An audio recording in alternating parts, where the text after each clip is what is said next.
What's up? This is Cedric Lee Bradley. Welcome to my channel, Backstage. We're about to get into Lil Nas X Montero. Call me by your name. Woo! But before we do that, I would like you to hit that subscribe button right now because it's about to get hot up in here. Let's go. Music, fashion, inspiration, creativity, elevating your dreams to a lifestyle and beyond just an activity. Welcome back to my channel. My name is Cedric Lee Bradley. We're about to get into Lil Nas X's new video. This video is, if it's not your taste, it's not your style of song, Lil Nas don't give a squat. This video, I mean, he went in to come at anyone who didn't agree with him. Now, there are moments when stars have like breakthrough moments. And with this song, he had a really, his duet, he had a really big breakthrough with that song. But right after he came out with that song, after the song hit, it was a hit for like, what, a year and a half or a year? There was this big discussion about his sexuality, which always seems to be the case with any major star at some point. I find it very strange that we are more interested in the sexual ongoings of a person's life than we are if they're poor or hungry or homeless. That's just the nature of showbiz or people in general with other people's private lives. I mean, his success with Old Town Road was so huge, which I think for him it was very difficult to top that, to come over that. And, I think he and his camp came to the point where he felt like he had been held down. I think it's always a bit tricky in show business, especially for black men. That's a whole nother topic, a whole nother 5 videos to talk about how that works in the black community, and as a black male artist, what's the taboo, what works, what doesn't work, how far can you go? And no one really has ever gone into this territory because I mean, it's a lot of cross-dressing, he's in drag, so to say. I mean, he's twerking, he's doing pole dancing, he's doing all the things that's typically trendy for women to do in videos. He slides from heaven down to hell on a pole. He twerks on the devil, with red braids. I think he did a great job. I mean, the video is immaculate. It's from design and from concept.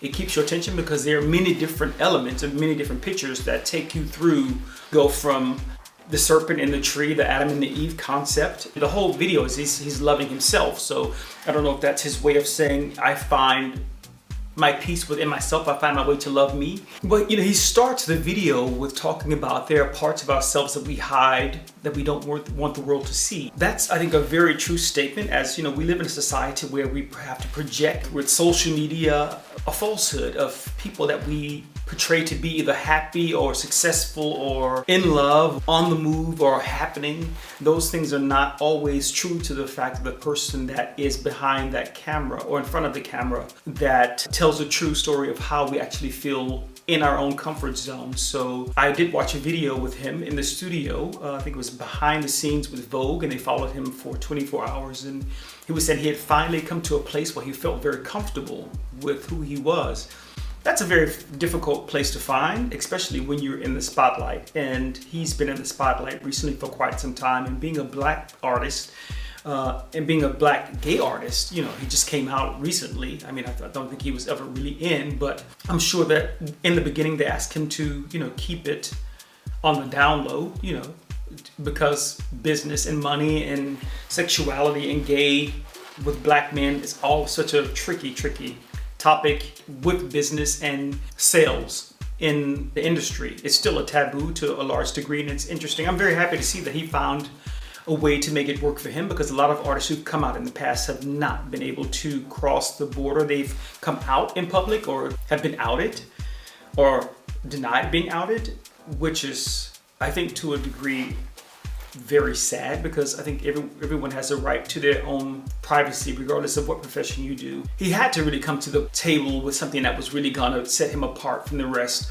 or make a statement, and he really chose to make a statement, because if you look at WAP, that video leaves much to be imagined for the most part. Very cleverly done, beautifully mastered with its special effects, and the choreography and the artists and the dancers and the cuts are amazing. So No male artist has ever come to the table with such an extreme look that has actually caused such a wave of dialogue. There's so many different people I've watched to how they respond.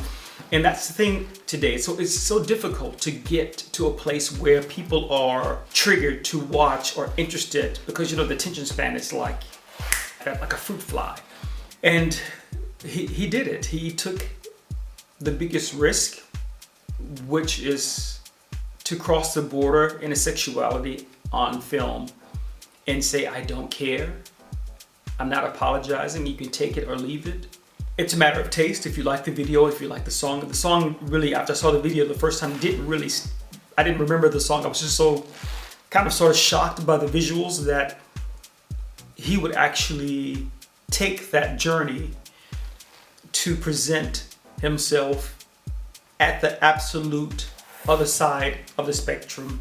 And it's gotten 70 million views, and I think it's only been out a week, so I don't think there's been any video that has topped that so far this year. I'm sure Drake has been up there, and he's up on the game. And he said Drake was really his inspiration for game changing, to make sure that he is constantly being inspired, being active in putting out his work. And he's working in the studio right now, and he feels like he's really at the top of his game as far as taking it to the next level, because he is at this point with this video on another platform. He's no longer a regular pop artist. He's no longer just a household name. He is like the transition Madonna had when she was, making scandals with that X project, with that Justify My Love, that whole video and all that. There's been very few videos that have really been popular. This is the first one I've seen in a long time. I can't think of anyone in the last 10 years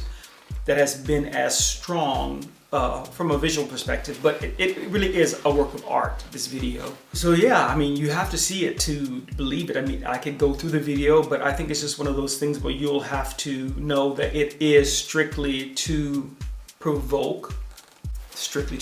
It has a statement in which way to make a statement, but to come out bold it's 110% in your face. So there's going to be a lot of people, religiously. I've watched a religious person speak about what his views were on it. I've seen straight black men have their point of view, and I just think it from different cultures, depending on how you grow up, where you grow up, your background, your upbringings, how this will read. But in the end effect, it is just art to get attention, to keep him above all the other artists that are out there. And this was the highest art of attention grabbing that they could do to prepare you to get his album, which is coming out soon. They're in the studios working on it. I've watched him on the Vogue special one day following Nas at the gym, at home, in the studio, and they are trying to get you on fire. It gives him a platform. Also with the sneakers. The sneakers were a part of this whole promotion and publicity stunt. I say publicity stunt because with the release of the shoes, the Nike shoes that were obviously not signed with Nike, that was with a separate company that produced the sneakers. In that lawsuit, how that's going on, and Nike wants 100% of the gains from the sales from the sneakers, and they sold 665. They didn't sell the 666 sneaker because of the lawsuit. They just stopped it there. So the 666 didn't happen, which I think was very clever. How did they only produce 666 sneakers and the last one was not sold? But very clever to come up with a through line concept for promotion that really does stick. He is twerking. He is pole dancing. He is giving Satan a lap dance. He has killed Satan and has become the ruler of hell, all in one clip. Yeah, so check out the video. Let me know what you think. If you have seen it, leave me a message down in the comment section. Hit that subscribe button because come on, y'all, don't be holding out on me. We're here to make this happen on Backstage to keep you entertained, but I can't do it without your support. So hit me up, let me know what you think about the video. Peace.